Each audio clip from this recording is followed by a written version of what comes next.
Мусульман часто считают жестокими людьми, способными мстить за обиду до седьмого колена по древним обычаям. На самом деле ислам не одобряет подобные действия, и искренне верующие люди знают об этом. Они сильны духом и благородны. Об этом свидетельствует случай в Лексингтоне, который шокировал даже судью округа Файет Кимберли Баннелл. Она расплакалась прямо во время встречи. Салахуддин Джетмуда 22 года проработал в этом городе разносчиком пиццы в Pizza Hut.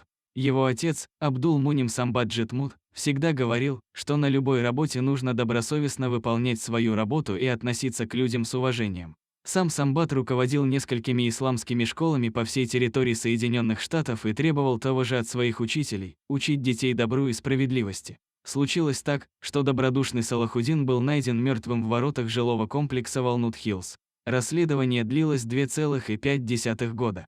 Сначала были арестованы двое мужчин, но большое жюри округа отклонило выдвинутые против них обвинения. После дальнейшей работы Трей Александр Вилфорд, 24-летний наркоман со стажем, был взят под стражу. Он частично признал свою вину, утверждая, что они хотели ограбить, но не убить, чтобы не получить смертную казнь после вынесения приговора судом. И вот судебное заседание началось. Отец Салахуддина был в холле.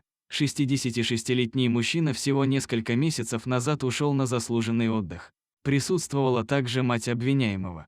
Прокуроры требовали 25 лет тюремного заключения для убийцы, еще 10 за соучастие в ограблении и год за фальсификацию улик. Перед судом предстала мать Вилфорда, которая признала употребление наркотиков своим сыном и попросила прощения у отца убитого мужчины. Она также поблагодарила мужчину за согласие на сделку о признании вины, которая спасла жизнь ее сыну. Когда судья предоставил слово отцу убитого мужчины, в зале воцарилась полная тишина. И чем дальше он говорил, тем больше присутствующие боялись дышать. Отец убитого мужчины сказал, что он был зол на шайтана, который вынудил Ритфолда совершить такое ужасное преступление. Тогда отец убитого прямо в зале суда сделал то, чего никто не мог ожидать. Он заявил, что прощает Трея от своего имени и от имени покойной матери Салахуддина. После этого он спустился с трибуны и обнял убийцу.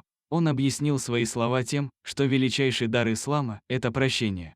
Но Всевышний может простить человека только в том случае, если обиженный человек первым простил обидчика. Поэтому он не имеет права лишать кого-либо прощения Всевышнего. Окружающие люди были шокированы. Когда осужденному было предоставлено последнее слово, он заплакал. Убийца сказал, что даже представить себе не мог, какую боль он причинил родителям убитого мужчины. Но, к сожалению, уже ничего нельзя исправить. Никто в зале суда не мог сдержать слез, даже судья. Не в силах продолжать встречу, она объявила перерыв. После него был зачитан приговор. Общий срок тюремного заключения составил 31 год, что для молодого парня дало надежду на достойное существование во второй половине жизни. Если бы обстоятельства сложились иначе, он мог бы получить смертную казнь. Когда обвиняемого выводили из зала суда, к нему ненадолго подошел отец убитого мужчины.